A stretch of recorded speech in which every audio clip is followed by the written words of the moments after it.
Hello and welcome back, everybody. Today on the Vancouver Life Real Estate Podcast and YouTube channel, we are very excited to be sitting with Chris Scully, the Sales Director at Key Marketing. We've got some really exciting announcements for you today, and we're going to learn a lot about the pre-sale market and how things work. So, fresh out of the gate, Chris Scully, please tell us a bit about yourself and your path. What got you into the pre-sale world? I like torture. No. So my name's Scully. I got into pre-sale because when I started in real estate, I had this beautiful listing. I had friends that were like, they trusted in me to list their penthouse downtown.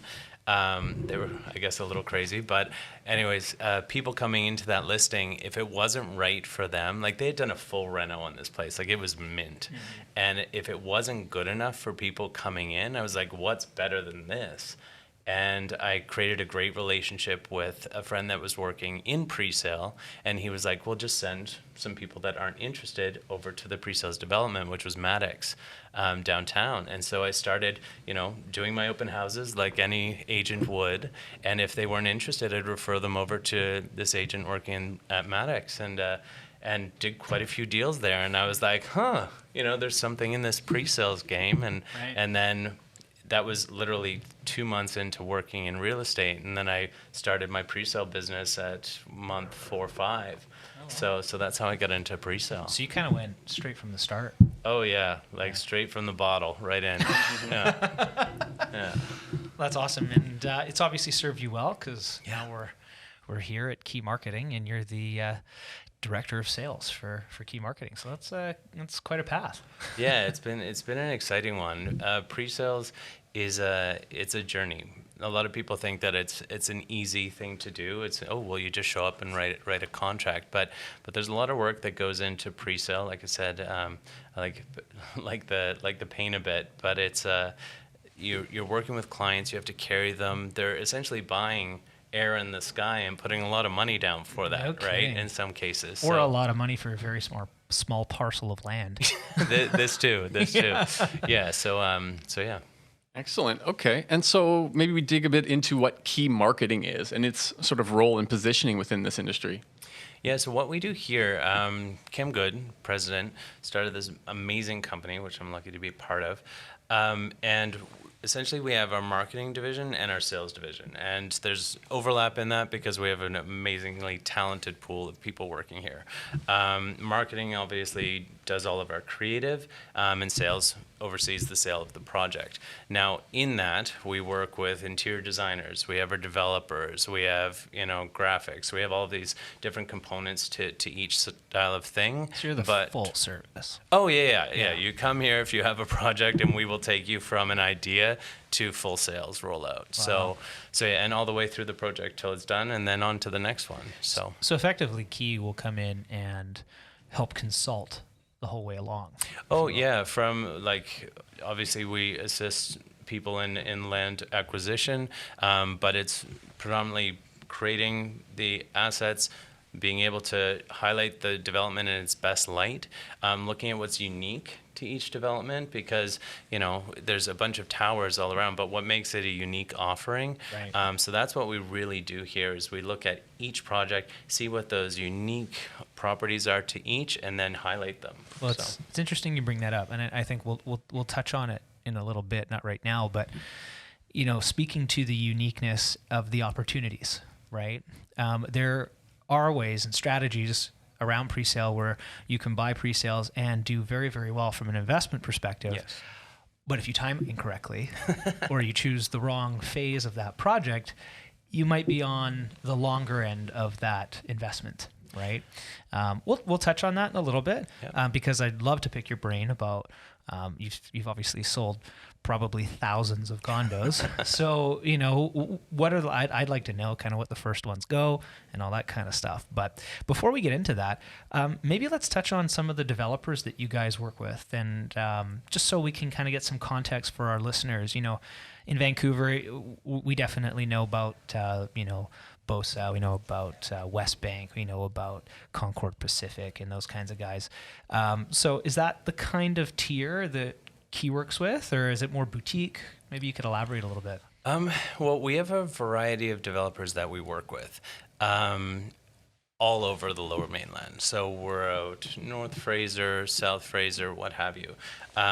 Some of them that are kind of top of mind right now because we're working on their current rollouts would be Kenstone. You may have heard of them. We're working with Westland, which is a great developer. Sightline is another really nice boutique developer, really focusing on townhome development. Very cool. We also have Kripal. We have some new developments coming out with them. So we have a really nice role, and that's just to name a few. We have quite a few coming out.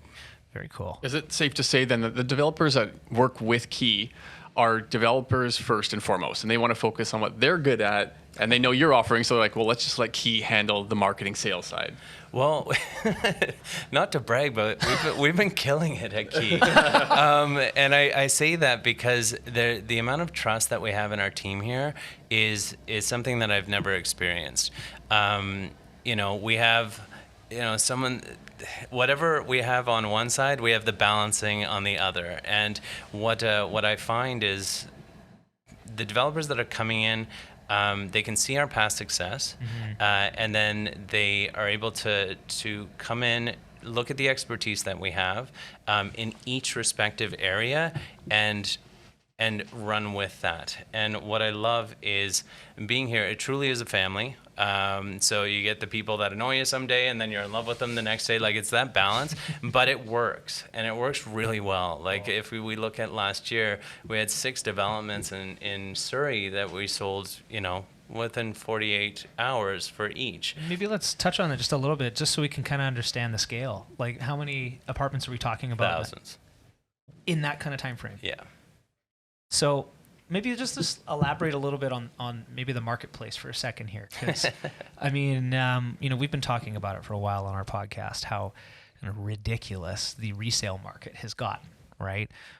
Almost, honestly speaking, to potentially crisis levels for buyers, right? And there's really kind of no relief in sight. We just found out today that the banks all held their interest rates, so I think we're still going to see some fireworks from here through the spring. So is that still going on in the pre-sale world? Are you seeing that level of I guess mayhem? Well, developers are not stopping buying land, which means developments are coming. Interesting. And if we look at just the clients that we're currently working with, they're pushing product that may have been slated for, say, September, October launches to the spring, summer, we're working, crazy little ducks where our feet are going like this underneath, but we're all calm above. Like, you should see my feet right now. They're just going crazy. But yeah, they're trying to get product because if we look at what happened with the pandemic, there was no product. Yeah. No one was bringing anything to market. So even though developments were still being constructed, we didn't have any new product coming. So, and if we look at some markets, like even if we're looking at downtown, a lot of people are nervous to bring luxury product to the market because are people going to buy it? Well, and also, where do they go? Yeah. And that's been a large part of the issue that we've had, speaking to a lot of people this year who definitely want to move. They want to do something. But they're like, hey, I know I can list my place and get a great number for it, but then where what? to next? Yeah, Right? exactly. 100%. And what's really interesting about pre-sale is that you can kind of, for the most part, within a sort of reasonable window when your product is going to be ready. Yep. Right. So, if you're buying something that's, say, 9 months or 12 months out of completion, and you don't necessarily have to compete for it, it's about maybe having a good relationship with your real estate agent. Yep. They have a good relationship with you, and you can find yourself a home in a much more civilized way. Yeah, it definitely takes that headache out of it, because I know I've talked with a lot of people lately, and I don't know if you guys have experienced it, but things are going to multiple in resale. Oh, just a bit. Just a little bit? Yeah. And with that, it's a journey of the highs and lows that come into that. But then also, sometimes you're getting a product or a home that will need a lot of work to it, right? So then you have to add that or stack that onto when you're actually going to have that livable home. Yeah, I mean, we've been looking at, tear downs well over 2 million. Yeah. Right. And it's Well, it's like an unfortunate reality of living here. Right. And that's where I think there's really something to be said for pre-sale, because yes, it may be a little bit more expensive to get into, but you're getting a brand new product it's turnkey. Yeah, and it's also under warranty, right? So when you do move in, you're covered by your 2510 warranty, and then there's also manufacturer warranties that go into that as well. Right. So like you're looking at, say, 10 years after when you actually take possession. So there is that security as well. So. Yeah. You know, one thing we've definitely noticed is a lot of buyers out there are getting frustrated with this resale market. Maybe they are getting beat out in multiples time and time again, to the point where they're like, I don't want to compete. I want to buy a home. And that is pushing them sometimes towards the pre-sale market, where, as you mentioned, it can be a little bit more civilized right now.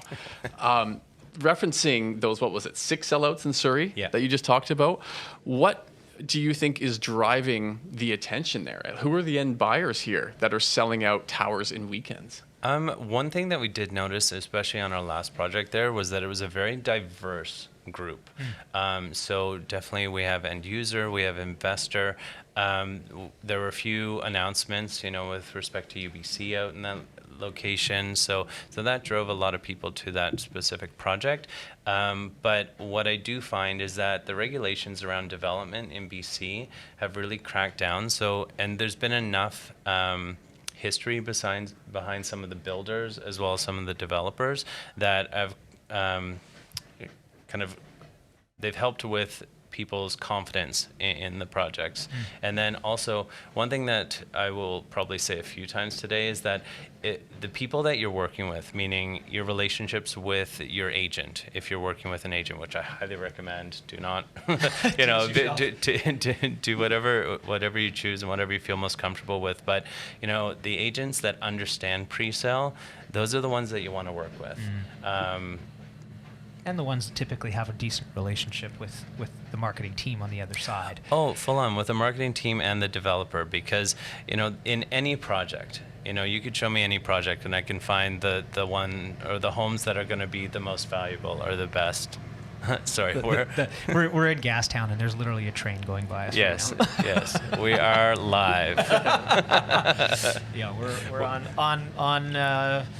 on location. Exactly. Scully, that's an important point, and maybe we can expand on that a little bit, because people that may be brand new to pre-sales and they don't know the questions to ask or what to look for, maybe you can give us a top-level look or overview here into what it is that the agents can kind of provide that people wouldn't necessarily get on their own. Good question, yeah. Well, good question. Thank you. You hear a lot access. Right. Sure. I want to write first, and everyone's a VIP agent, and it might be true, and it is true in some cases, but you want to have your choice, and I think that's what it comes down to. You want to be able to choose the home that's best for you, and that's the way I view access, because you may be writing on the first day, but you may not have been able to choose that home that you want. And that's the biggest thing when because I buy pre-sale myself. Yeah. And when I'm looking at a development, I want to make sure that if I want a specific home or a specific style of home, then I want to make sure I get it. And sometimes people that would be writing on day one or whatever, they may be working off a select grouping of homes, not the grouping that you would want. So that's something to take into account. Would you also recommend then for people who are considering pre-sale, if you're not, maybe you're saying, look, like we have a bunch of different product here, and depending on the relationship, depending on your access, depending on how quickly they go, you may want to have 2 or 3 options that you can divert to. And I think having maybe a strong agent who can say, hey, look, yes, this is the primary floor plan we should be going for, but in the event we don't get that, then you need to consider this one and this one as alternatives. Yep. And I think that's pretty important, because we have clients who have, either gone into pre-sale developments on their own, and they don't really consult with us. They just think that they can go in and it's fine, speak to a sales person there, but their job is to sell whatever is left, right? So, and just getting into the market is not a good enough reason to buy a pre-sale, in my opinion. Yeah. In some developments, and again, it depends on what your end goal is. Like if someone wants to move into the home, Fair enough. yeah, like be picky. But if you're looking at it purely as an investment and the numbers work, it's just like, I need a home in that building at this price. Get it for me. Yeah. And as the agent, you need to represent them in their best interest, right?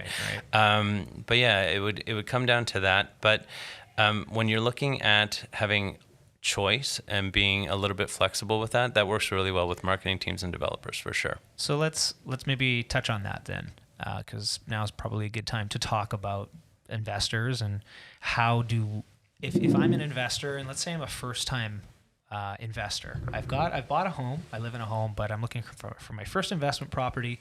I'm kind of scared that interest rates are going to go up in the very near term here, so I kind of want to avoid a mortgage, right? Maybe talk a little bit about those benefits too, and then how do we get in? How do we make the right choice? Find the right agent. No, I say this a lot, and it was something that I don't know why it's kind of people are hesitant in working with agents when it comes to this, because you're not going to, like any profession, you want to work with the best, right? Like I'm not going to go to the dentist that's going to pull out my teeth or do something like that. I want to work with the best that's going to make it look good, right, and make it last long. Right. So yeah, working with the right agents is key. But when you're looking at home, really do your research in advance. Like the developer is one component of it, but there's the builders, the ones that are actually constructing the home. Look at past projects for both. Like you want to see what the builders have built previously, and then also looking at the developer's history. Sometimes developers, they may have been working with other development teams before that, and they've created their own company, which is, is fine. It's again looking at what the builders that they're working with have created, because those are the ones that are constructing it. So so let's say I walk into a pre-sale development, Key, and it's a master plan development. Okay. We deal with this quite often with our own investors. They'll come up to us and say, "Hey, look, this is a multi-phase development. Should I buy in phase 1? Should I buy in phase 2, phase 3, phase 4? Which one should I buy in?" And it's I'm going to sort of mirror the idea of buying a car. When you first buy a car, like a new model that comes out, it's often recommended that you don't buy that model because they're working out some kinks in the first model, but the second model or the third iteration of that model is the one to get, although you pay more for it typically. Is that the case with pre-sale as well? Do developers learn as they're building these master plan communities and make improvements along the way that are worthwhile going for? Or would you recommend getting in first, and as an investor, of course? So yes would be the answer. You want to be getting into the first building. You want to be writing as soon as possible in those first writings. That being said, it doesn't mean that you can't make money on the others, because sometimes if you're looking at deposit structure, sometimes developers need to make a certain amount for their builder financing.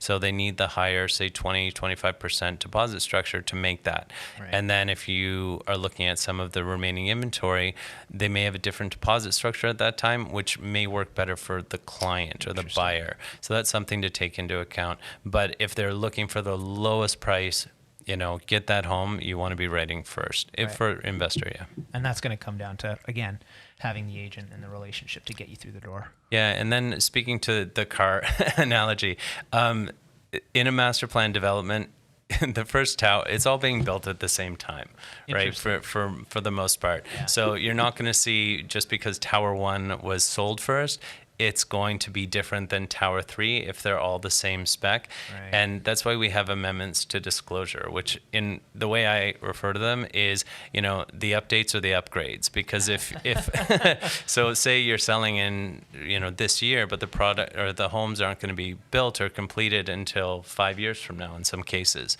The model, say 201 of the fridge that you're being spec'd right now may be discontinued. Right. So you're getting the better model of that. And that would be across all of the development. So the final product is going to be on par, building 1, 2, and 3, unless they have a final offering, which is their showcase development. Right. And we see that in some developments. Like a signature building. Exactly. When it comes to pricing, How do pre-sales compared to resales? Like, how are they looked at? Meaning, like you just touched on a 5-year build. If I come into a pre-sale project, am I looking at prices that are kind of within line today for similar product, or am I looking at a year down the road, 5 years down the road, for example, pricing? Yeah, I would say you're looking a few years down the road if we're trying to look at an apple to an apple. But yeah, I think the thing is when you're looking at pre-sale, you're looking at a finished product. You know, we touched earlier on buying teardowns, right? Yeah. If we're looking at that price for the home compared to the same square footage in a pre-sale is going to be more expensive. But the amount of money that you would put into the home to bring it to the same spec as a pre-sale, you're probably going to be paying more. So we're talking value. Yes, really. 100%. Yeah. Interesting. Okay. And I tend to agree, especially because when you do a reno, you just don't know what's going to happen. Exactly. You open those walls. And Gosh, yeah. they have those hidden packages that people put into the build where it's like that time capsule and you're like, I don't want to open this. I'd love to know the percentage of renovations that came in at budget. Yeah. It's Totally. funny.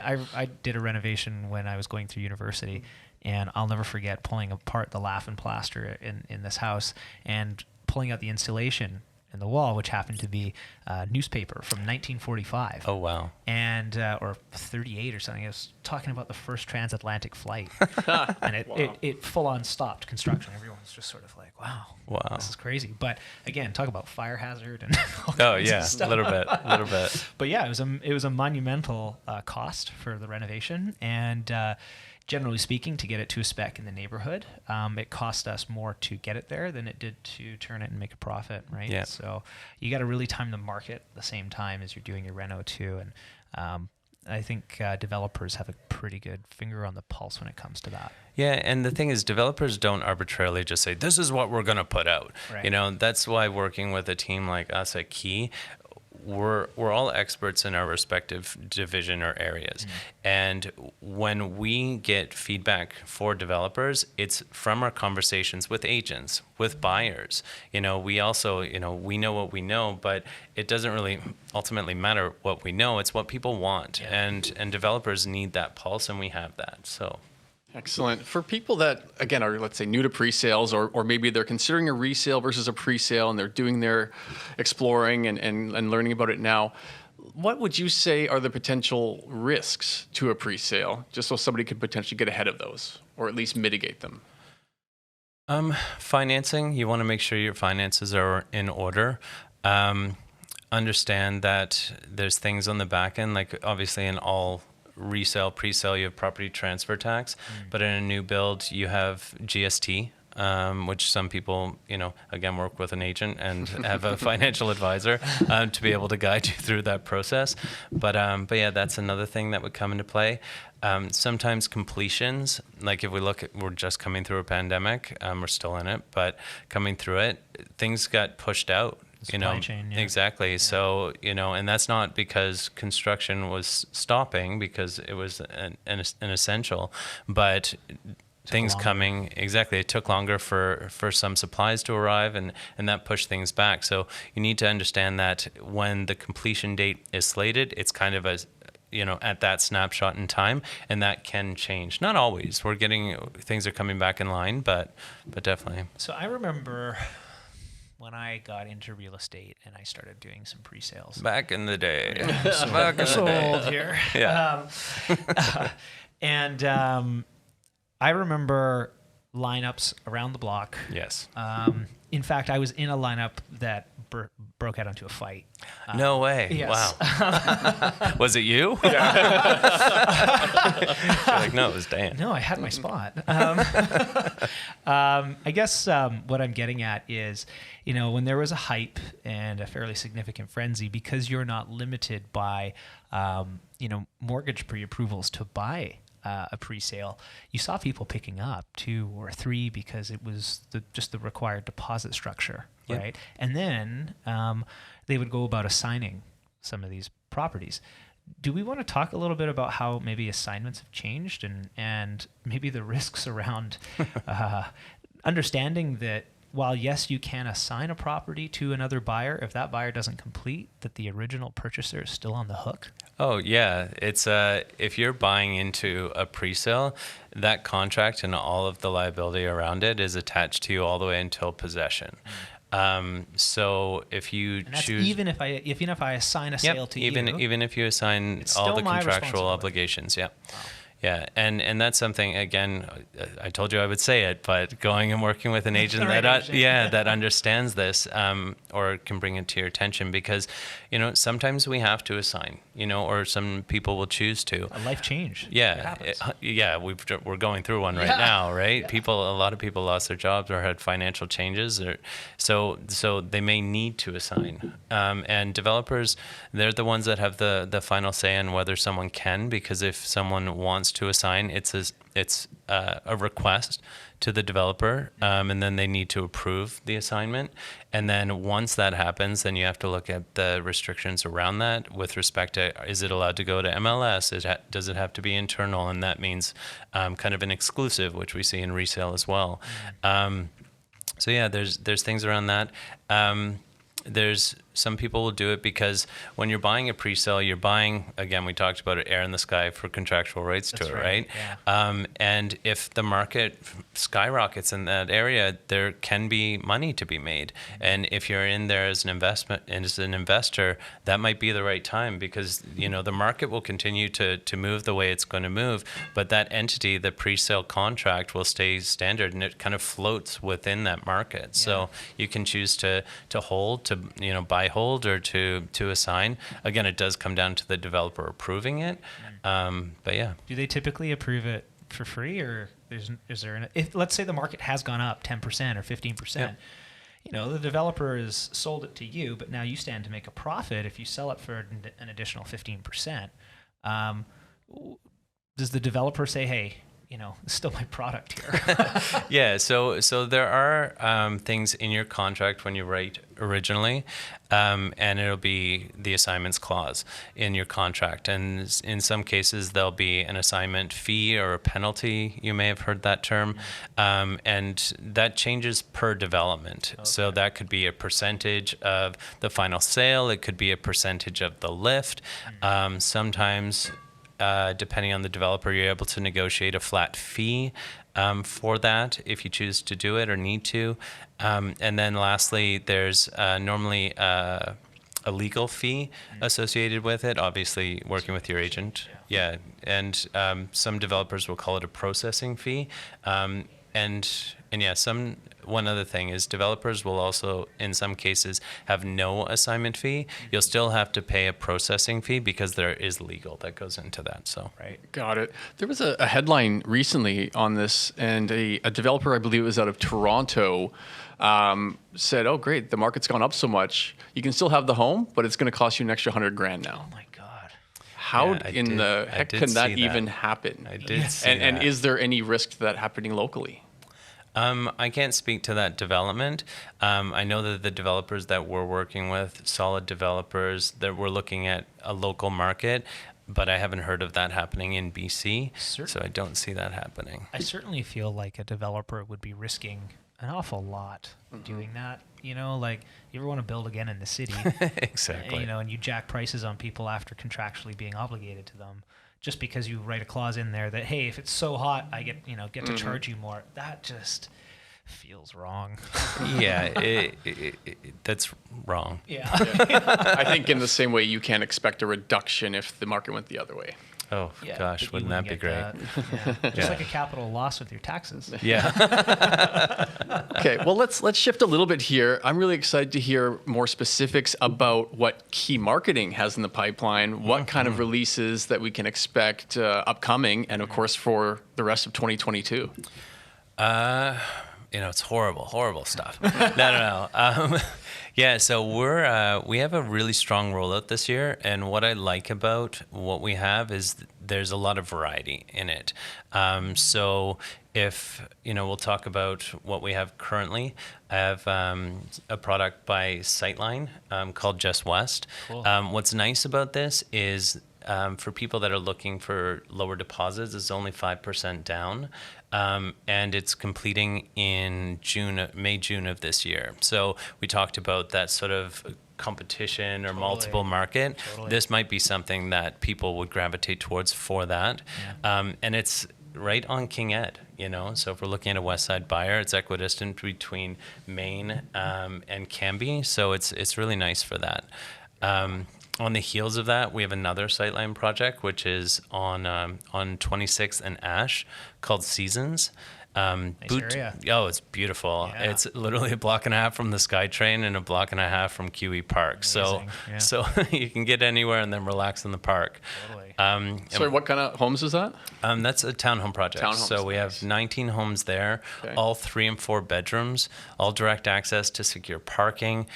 With that development, really focusing on wellness. So we have indoor and outdoor wellness. Each home will come with, on the rooftop terrace, an outdoor kitchen.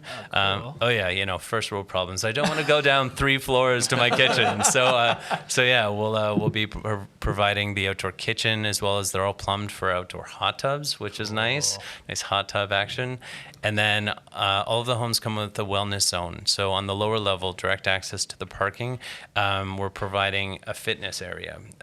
As we all know, through the pandemic, gyms were closing, and health and wellness has been on the front of everyone's mind. So we're providing essentially your home gym. So Nordic Track vault, as well as Nordic Track spin bike. There's going to be a full mirror. It's literally going to be an at-home gym. That's so cool. When just to back up for a second, when Dan and I started talking on the podcast when the pandemic hit, we actually talked about how technology would really sort of cover some of the gaps that were existing in our society, and that's really taken place. Like, talk about Zoom or things like that, right? Or at home deliveries with your groceries, or Pelotons, right? You just got one, didn't you? I did. Yeah. And we talked about how eventually developers and certainly the end consumer would be looking for something different going forward.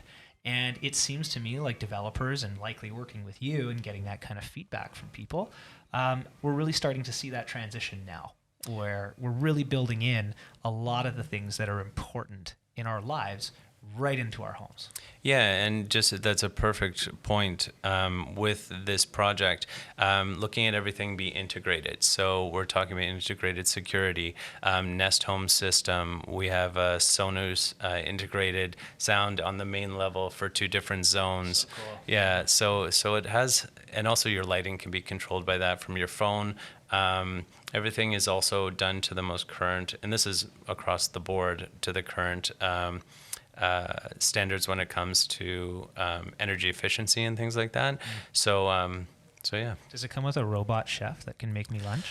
You know what? If that's something that you want me to bring to the developers, I would definitely bring it to the developers' attention. And that's a great point, though, is that, again, in working with the right agent, you can have conversations that get to the developer to make potentially customizations for you in your perfect new home. Yeah, that is when you're looking at boutique homes, it is something that can be an option, especially if you're getting in early.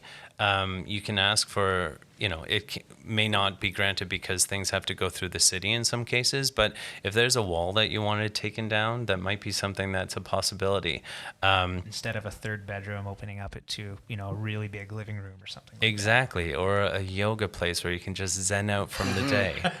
Right, and that's very different than if you were considering something in a tower. And again, it's not to knock a different development, it's just to understand your options. That if you wanted to make modifications in a 500 tower or 500 unit tower, your chances are very low. Yeah. You know what I mean? You're going to get color palette A or B, and that's generally the extent of your customization. Well, one would think that, but On the surface. no. Well, one thing, and again, I'm glad we're having this conversation, because what we've heard from people that are buying as well as agents is that having that choice is big. So what you'll find in some of our upcoming developments, like we have another one in Kerrisdale called Carvin, we have what's called an alternate plan. So if you're looking at say a large 3-bedroom, which we're saying around 1,800 square feet, livability wise, you may want it to be a 2-bedroom for day to day.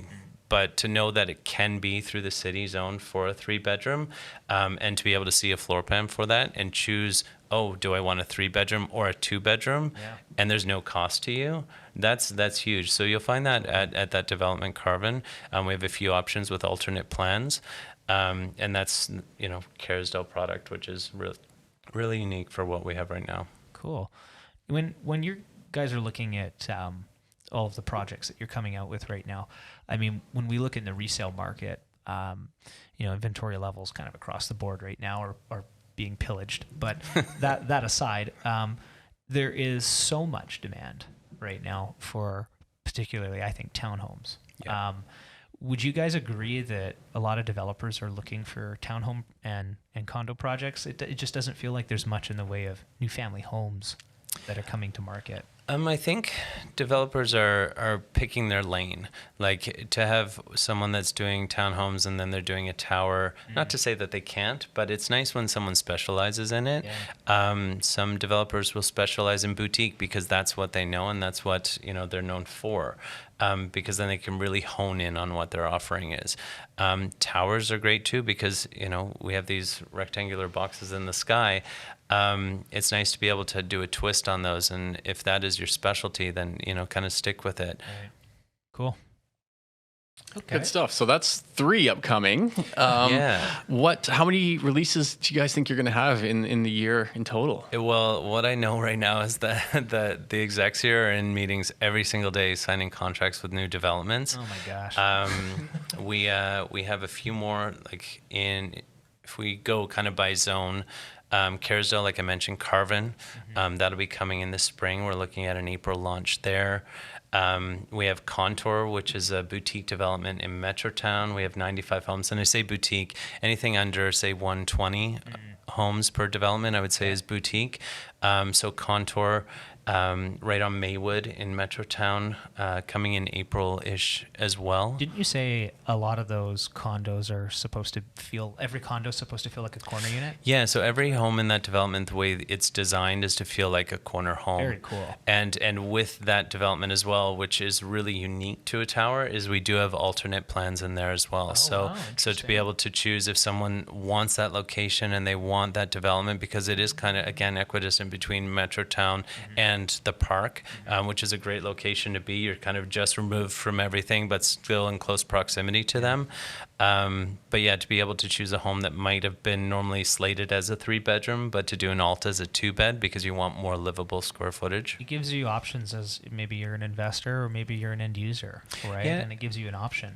And then also to know that if you are moving into a 2-bedroom, but it can turn into a 3-bedroom, say your family grows, and some people can't see past what's right in front of them.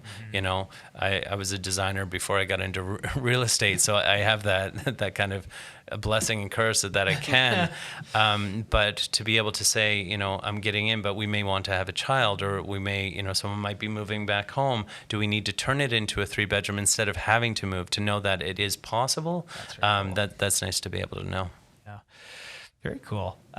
So safe to say that if our listeners are interested in any of these projects, they can come through us to get to you. I don't know. Yeah, no, for sure. And that's part of the reason I wanted to meet today is because, we've, working in the last place that we were at, listening to you guys and the success that you had, even though it was annoying hearing you guys laugh and cheer all the time on how great things were going. I'm glad that we had that experience because we're here now. Yeah. And it is relationship, like you're going to be wanting to work with people that have the relationship to be able to get either the access or the specific home, or even have their finger on the pulse, because one thing that we haven't touched on is homes or developments that may have remaining inventory. If we're looking at that multiple offer thing, sometimes you just think about a development as the launch time and then it's over. But to be able to know that you can get something later on, and the deposit structure might be different, or the payment structure might be different, or the time moving in might be closer. It may work better for you. Yeah, I mean, because you're not. We actually had the president and CEO of REW on our pod last week. Yeah, I saw that. Yeah, and one of the new kind of offerings that they're making is they're actually posting a lot of the current developments under construction Yep. on their website now, which is interesting because I think for the last, for as long as I can remember, MLS was specifically resale, right? Yeah. So having the option now as a buyer to go to one source and see both, people need to really start asking, well, what's available for me in this project? Because, with the attitudes out there right now, people are losing faith and they don't feel like they have somewhere to go, but really there are options there. And again, it's talking to the right agent and understanding, and that agent having an understanding of what's available to them. Having tools like that, REW, BuzzBuzz, it's great to be able to see what's going on. And but it does come down to having that relationship with the agent, because they're the ones that are going to be contacting the developer or marketing team to see what is available, what is coming, And when. and when, and for how much. Yeah. Right. So it definitely sounds like in looking at Key Marketing product, you've got a massive range, and this is from things completing from 5 months to 5 years, a whole wide spectrum of locations, and of course different home types. So I think that's obviously very exciting. So we're super excited about this relationship and being able to get our clients into these varied different types of homes and with Totally. really good access and whatnot. So I guess before we wrap up here, Chris, anything that you wanted to share with our listeners and viewers here? Work with these guys. That's right. And we do pay him to say that. No, I don't know. You do? Definitely not enough. I didn't see that in the email. No. I think, I said it in the beginning, is working with the right people that have their finger on the pulse of what's going on, and also have the relationships. Looking at what is coming, make sure that you have a plan in place for pre-sale, and do your research. Like it's okay to ask questions. Some people are nervous because there's a lot of stuff going on in pre-sale. There's these beautiful renders. This is this dream of, oh, can I live? The render where everyone's smiling, tossing salad and doing things like, I'm so happy, yay!